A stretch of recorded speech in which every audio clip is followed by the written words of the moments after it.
నమస్తే ఫ్రెండ్స్, నా పేరు తులసి చందు. మైనర్ బాలికల మీద అత్యాచార ఘటనల వార్తలు మారుమోగిపోతున్నాయి. ఏపీలో చాలా ఎక్కువ కేసులు నమోదవుతున్నాయి. అలాంటి సందర్భంలో 2021లో జరిగిన ఒక మైనర్ బాలిక మీద అత్యాచారం చేసి ఆమెను గర్భవతి చేసిన యూట్యూబర్ ఫన్ బకెట్ భార్గవ్ కు కోర్టు 20 ఏళ్లు జైలు శిక్ష విధించింది. ఫన్ బకెట్ భార్గవ్ కు ఫోక్సో చట్టం కింద 20 ఏళ్ల కఠిన కారాగార శిక్ష విధిస్తూ కోర్టు తీర్పు చెప్పింది. ఫన్ బకెట్ భార్గవ్ కు 20 ఏళ్ల కఠిన కారాగార శిక్షను విధించింది. జనవరి 10వ తేదీన విశాఖపట్నం ప్రత్యేక పోక్సో కోర్టు ఈ సంచలన తీర్పిచ్చింది. టిక్ టాక్, యూట్యూబ్ లో ఈ ఫన్ బకెట్ భార్గవ్ చాలా ఫేమస్. అతని అసలు పేరు చిప్పాడ భార్గవ్. అతనిది విజయనగరం జిల్లా కొత్తవలస ప్రాంతం. ఈ కేసు గురించి ఖచ్చితంగా ప్రతి ఒక్కరూ తెలుసుకోవాలి, అందరూ తెలుసుకోవాలి అని చెప్పి నేను కోరుకుంటున్నా. ఎందుకంటే మైనర్ బాలికల మీద ఆ స్థాయిలో అత్యాచార ఘటనలు విపరీతంగా పెరిగిపోయాయి. ఆంధ్రప్రదేశ్ రాష్ట్రంలో ఒక్క జూలై నెలలోనే గేదె నుంచి 6 నెలల పసిబిడ్డ దాకా అత్యాచార బాధితులుగా మారిన పరిస్థితిని మనం చూసాము. దీని మీద నేను గతంలో ఒక వీడియో కూడా చేశాను, చూడండి. నంద్యాలలో 2024 జూలై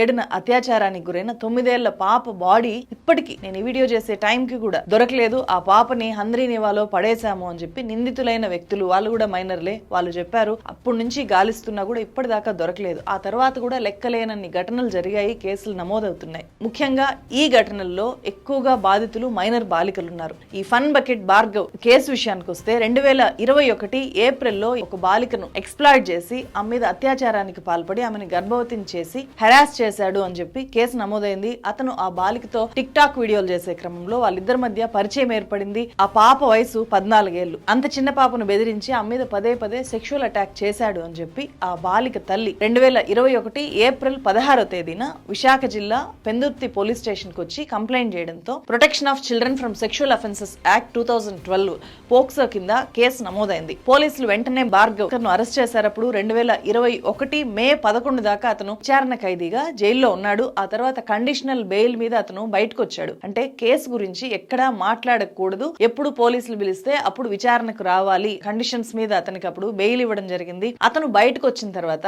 నన్ను కావాలనే ఇరికించారు, నేనే తప్పు చేయలేదు అని చెప్పి రకరకాల స్టేట్మెంట్స్ అతను ఇచ్చిన ఇంటర్వ్యూస్ లో ఇచ్చాడు. సో మళ్ళీ వీడియోలు చేయడం మొదలు పెట్టాడు. వీడియోలు చేస్తే తప్పులేదు కానీ కేసు మీద మాట్లాడడంతో అతను బెయిల్ అప్పుడు రద్దు చేసి మళ్ళీ పోలీసులు 2021 నవంబర్ లో అతన్ని అరెస్ట్ చేశారు. కొన్నాళ్ళ తర్వాత అతను మళ్ళీ బెయిల్ మీద వచ్చి ఎప్పట్లాగే తన వీడియోలు చేసుకుంటూ ఉన్నారు. ఆ కేసు విచారణ మాత్రము చాలా సీరియస్ గా కొనసాగింది. Visakha city women police station ACP doctor G Prem Kajal ఈ కేసుని మొదటి నుంచి చాలా సీరియస్ గా టేకప్ చేసి ఇన్వెస్టిగేషన్ పూర్తి చేసి మొత్తం ఆధారాలు సేకరించి సబ్మిట్ చేశారు కోర్టుకి. ఏప్రిల్ 16th పెందుర్తి పోలీస్ స్టేషన్లో 205/21 under section 354C 376 IPC section 5 L and J class 2 red with 6 POCSO act కింద ఒక కేసు నమోదు చేయడం జరిగింది.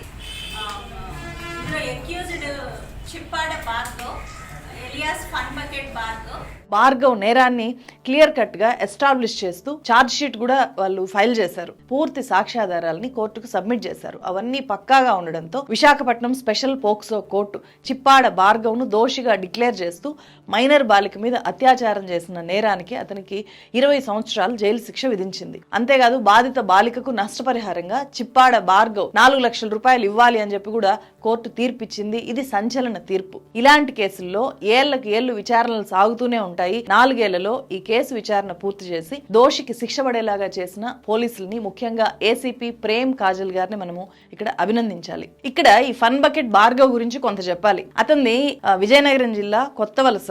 అతని తండ్రి ఆ కొత్తవలసలో ఉండే ఒక థియేటర్ లో గేట్ మెన్ గా వర్క్ చేస్తే అతని తల్లి అటెండర్ గా వర్క్ చేసేది. అతను 10th క్లాస్ దాకా మాత్రమే నేను చదువుకున్నాను అని చెప్పి అతను గతంలో ఇచ్చిన ఇంటర్వ్యూస్ లో చెప్పాడు. 2014 నుంచి కూడా టిక్ టాక్ హవా మన దేశంలో బాగా పెరిగింది. టిక్ టాక్ లో అందరినీ నవ్వించే ఫన్నీ వీడియోల్ని అతను పోస్ట్ చేసేవాడు. అతని వీడియోలు నిజంగానే చాలా ఫన్నీగా ఉంటాయి. వల్గారిటీ పెద్దగా నేనైతే చూడలేదు అతను చేసిన కొన్ని వీడియోస్ లో.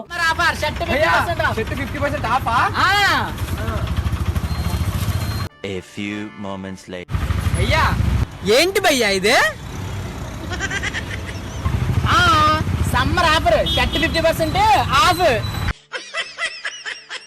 కొన్ని సినిమాల్లో జూనియర్ ఆర్టిస్ట్ గా కూడా అతను నటించాడు. ఆ తర్వాత సినిమా అవకాశాల కోసం అతను హైదరాబాద్ వచ్చాడు. ఫన్ బకెట్ అనే ఒక యూట్యూబ్ ఛానల్లో అతను చేసిన వీడియోలు బాగా సక్సెస్ అవడంతో అప్పటి నుంచి ఇతను ఫన్ బకెట్ భార్గవ్ గా మారిపోయాడు. అతను ఏ స్థాయిలో ఇమేజ్ సంపాదించాడు, ఏ స్థాయిలో అవకాశాలు తెచ్చుకున్నాడు అంటే నెట్ఫ్లిక్స్, స్విగ్గీ లాంటి వాటికి ప్రమోషన్లు కూడా చేశాడు. సినిమా ప్రమోషన్ కి సంబంధించిన వీడియోలు కూడా చేశాడు. సో అలా తన అవకాశాలను అతను క్రియేట్ చేసుకున్నాడు. విపరీతంగా ఫాలోయింగ్ కూడా పెంచుకోగలిగాడు. అతను ఒక దశలో సౌత్ ఇండియాలో టాప్ టిక్ టాక్ స్టార్ గా అతను ఎదిగాడు. ఇండియాలో 2020లో టిక్ టాక్ బ్యాన్ అయింది. అయితే ఫారెన్ కంట్రీస్ లో ఉన్న ఫ్రెండ్స్ ద్వారా తన వీడియోస్ ని అప్లోడ్ చేయించడం ద్వారా తన టిక్ టాక్ అకౌంట్ ని అతను మెయింటైన్ చేస్తూ వచ్చాడు. ఇది కూడా అతను కొన్ని ఇంటర్వ్యూస్ లో చెప్పాడు. టిక్ టాక్ బ్యాన్ అయ్యేసరికి 8.3, ఇప్పుడు 8.4. రీసెంట్ నిన్న ఇప్పుడు వీడియో పెట్టాను, కొంచెం వైరల్ అయింది. టిక్ టాక్ మళ్ళీ వచ్చిందా? లేదు, అమెరికాలో వాడుతున్నాను.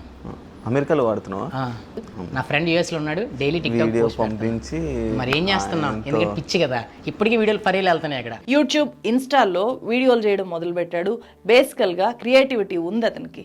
ఆ క్రియేటివిటీ చూసే అతని పక్కన నటించడానికి అమ్మాయిల్ని, చిన్న చిన్న అమ్మాయిల్ని కూడా వాళ్ళ తల్లిదండ్రులు పంపించారు నమ్మి. అయితే తన క్రియేటివిటీని బాలికని సెక్షువల్ గా ఎక్స్ప్లాయిట్ చేయడానికి కాకుండా తన కెరియర్ ని సక్సెస్ఫుల్ గా ఎస్టాబ్లిష్ చేసుకోవడానికి, జాగ్రత్తగా బిల్డ్ చేసుకోవడానికి ఉపయోగించుకొని ఉంటే ఖచ్చితంగా ఈ ఫన్ బకెట్ భార్గవ్ ఒక మంచి ఇన్ఫ్లుయెన్సర్ గా, నటుడుగా చాలా గొప్ప పేరు తెచ్చుకునేవాడేమో. ఎందుకంటే అతని నేపథ్యము, అతను ఎదిగొచ్చిన తీరు చూస్తే మనకు ఇంత క్రియేటివిటీ ఉండే వ్యక్తి ఇట్లాంటి తప్పుదారిలో ఎందుకు పోయాడు అనే బాధ కూడా కలుగుతుంది. కానీ రంగుల ప్రపంచాన్ని, సెక్షువల్ హెరాస్మెంట్ ని చాలా లైట్ తీసుకున్నాడేమో అతను. తనకు వచ్చిన ఫేమ్ ని చూసి తనకు తాను ఎక్కువగా ఊహించుకున్నాడేమో అని కూడా అనిపిస్తుంది. బాలిక మీద అత్యాచారం చేయడము, ఏకంగా ప్రెగ్నెంట్ చేయడము జరిగిన తర్వాత నమోదైన కేసు అతని జీవితాన్ని పూర్తిగా తలకిందలు చేసింది. ఇప్పుడు 20 ఏళ్ల పాటు అతను జైల్లో ఉండాల్సిన పరిస్థితిలోకి అతన్ని నెట్టేసింది. ఇది అతని కుటుంబానికి చాలా పెద్ద దెబ్బ. అతని మీదనే అతని ఫ్యామిలీ మొత్తం డిపెండ్ అవుతూ ఉంటే గనక ఆ తల్లిదండ్రులకి ఇంతకు మించిన క్షోభ ఇంకేమీ ఉండదు. అతను చాలా కష్టపడి బిల్డ్ చేసుకున్న కెరియర్ మొత్తం కూడా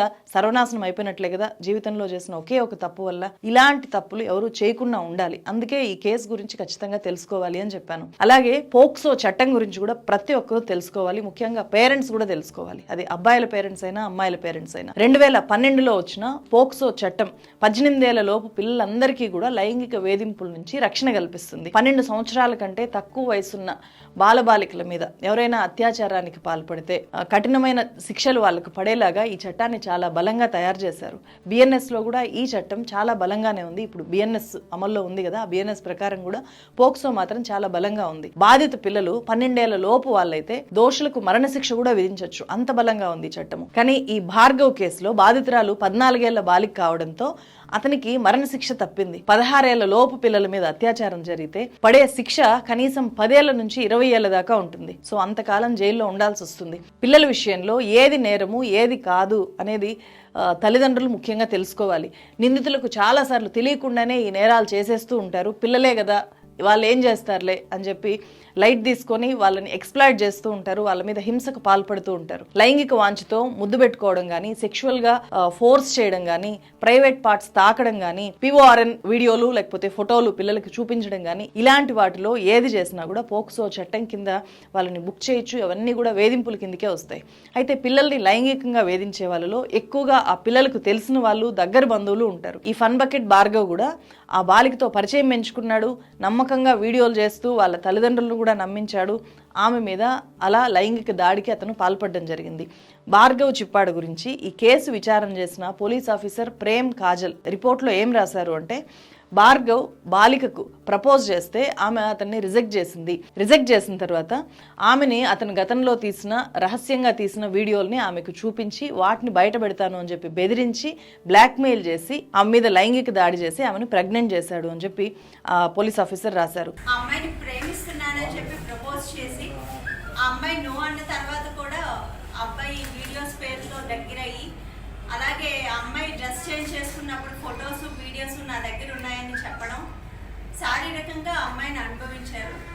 సో ఇన్సిడెంట్ అంతా కూడా మన పెందుర్తి పోలీస్ స్టేషన్ లిమిట్స్లో, అలాగే హైదరాబాద్లో కూడా జరిగింది.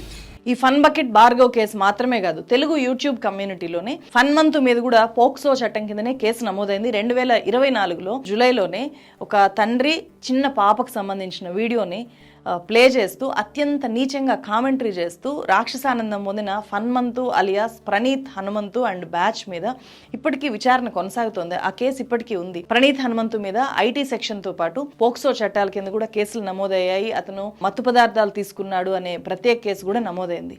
సో ప్రణీత్ హనుమంతు అతని స్నేహితుల విషయంలో విచారణ ఎంతవరకు వచ్చింది అనే డీటెయిల్స్ అయితే నాకు ఈ వీడియో చేస్తున్న టైంకి తెలియవు. కానీ ప్రణీత్ హనుమంతు ఫన్ బకెట్ భార్గవ్ కంటే చాలా బలంగా వ్యవస్థను ఇన్ఫ్లుయెన్స్ చేయగల వ్యక్తి. ఎందుకంటే అతని తండ్రి ఒక ఐఏఎస్ ఆఫీసర్. అయినా సరే పోలీసులు పోక్సో చట్టం కింద కేసు నమోదు చేశారు. చాలా సీరియస్ గానే విచారణకు తీసుకున్నారు. బట్ శిక్ష పడేదాకా ఫన్మంతు కేసు వెళ్తుందా లేదా అనే చూడాలి. ఎందుకంటే ఈ మధ్య పోక్సో కింద కేసులు నమోదు చేయడంలో గానీ ఎంక్వైరీ పూర్తి చేయడంలో గానీ పోలీస్ డిపార్ట్మెంట్ నిర్లక్ష్యం చేస్తే ఏం జరుగుతుంది అనేది అన్నమయ్య జిల్లాలో జరిగిన ఒక ఘటన ద్వారా మనం అందరం కూడా తెలుసుకున్నాం. వరుసకు తాత అయిన వ్యక్తి ఒక చిన్న పాప మీద లైంగిక దాడి చేయడానికి ప్రయత్నం చేస్తే వాళ్ళు పోలీస్ స్టేషన్కి వెళ్ళి ఆ తల్లిదండ్రులు ఇద్దరు కూడా కువైట్లో ఉంటారు, బంధువుల దగ్గర ఆ పాపను పెట్టారు.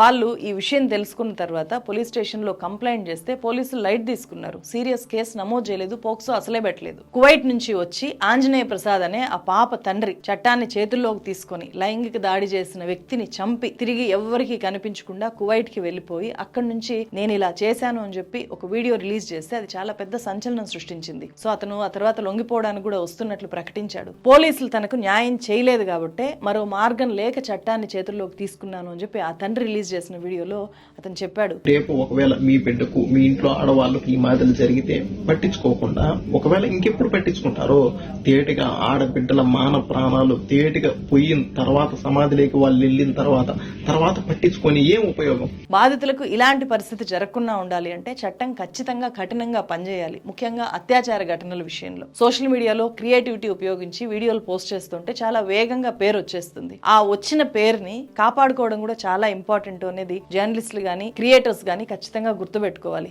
ఏ మాత్రం తేడా జరిగినా జీవితాంతం జైల్లో ఉండాల్సి వస్తుంది అనేది ఇక్కడ ఫన్ బకెట్ భార్గవ్ కేసు మనకు చెప్తోంది. ఈ ఓవరాల్ కేసుని చూసిన తర్వాత మీకేమనిపిస్తుందో కామెంట్ లో తెలియజేయండి. ఫ్రెండ్స్, మన ఛానల్ ని సబ్స్క్రైబ్ చేయకపోతే కనుక ఖచ్చితంగా సబ్స్క్రైబ్ చేయండి. ఇలాంటి కాంటెంట్ నేను రెగ్యులర్ గా పోస్ట్ చేయాలి అంటే మీరు చేసే సబ్స్క్రిప్షన్ నాకు మా టీం మొత్తానికి కూడా గొప్ప ఎంకరేజ్మెంట్. ఈ వీడియోని ఎక్కువ మందికి షేర్ చేయండి. మరో వీడియోతో మళ్ళీ కలుస్తాను. Thank you so much.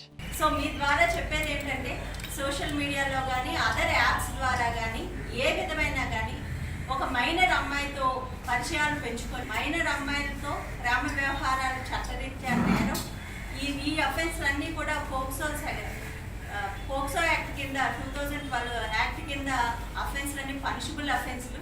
So చాలా సీరియస్ పరిణామాలు ఉంటాయి.